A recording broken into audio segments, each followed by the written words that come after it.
2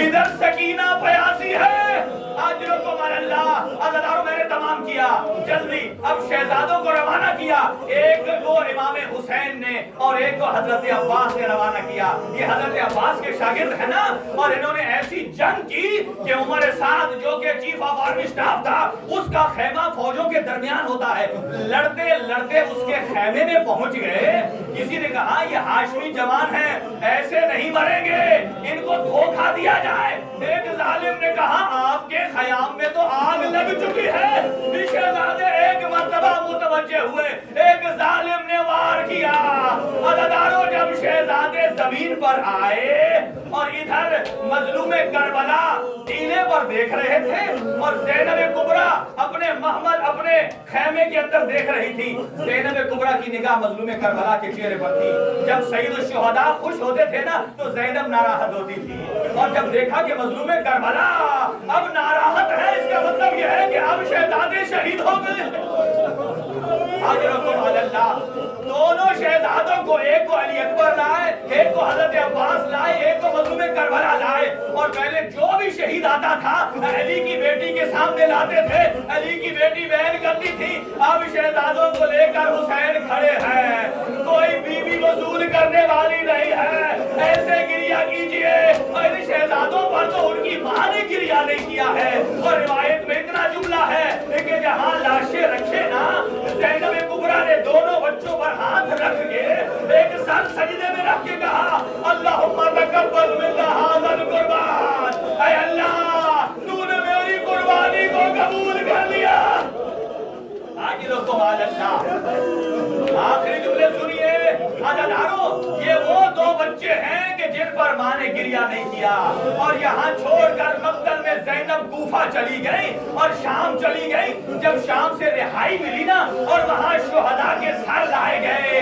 اکبر کا سر لیلا نے وصول کیا, اصغر کا سر رباب نے وصول کیا, قاسم کا سر ام فروا نے وصول کیا, لیکن دو سر جب آئے نا اور محمد کے, کوئی عورت کوئی بھی وصول کرنے والی نہیں تھی. ایک عیسائی عورت نے کہا کیا ان دو بچوں کی ماں مر گئی ہے؟ اور کہا باللہ یہ ماں موجود ہے, لیکن کہا جن کو صدقہ کر دیا اپنے بھائی پر. اجرکم اللہ. وہاں بھی اپنے بھائی حسین کو گریا, اور جب دوبارہ اللہ آپ کو 40 پر کربلا لے جائے, جب کربلا جائے نا تو زینب بھی کربلا آئی نا شام سے, اور شام جب کربلا آئی تو علی کی بیٹی نے یا حسین کہہ کر ماتم کیا. اکبر کو پرسہ دیا, عباس کا پرسہ دیا, لیکن اونا محمد کو نہیں روئی. لیکن جب مدینہ میں آئی, نانا کے روزے پر گئی, تب بھی یا حسین کہا, اونا محمد کو نہیں روئی. لیکن ماں کی مامتا ہے نا, ماں کا بھی جگر ہوتا ہے. اور جب اپنے گھر پہنچی, حضرت عبداللہ موجود تھے. ایک مرتبہ جب سفید بالوں کو دیکھا, حضرت عبداللہ نے کہا اے سائلہ بی بی, آپ کہاں آ گئی ہے؟ کہا عبداللہ آپ مجھے نہیں پہچان سکے, میں آپ کی زوجہ زینب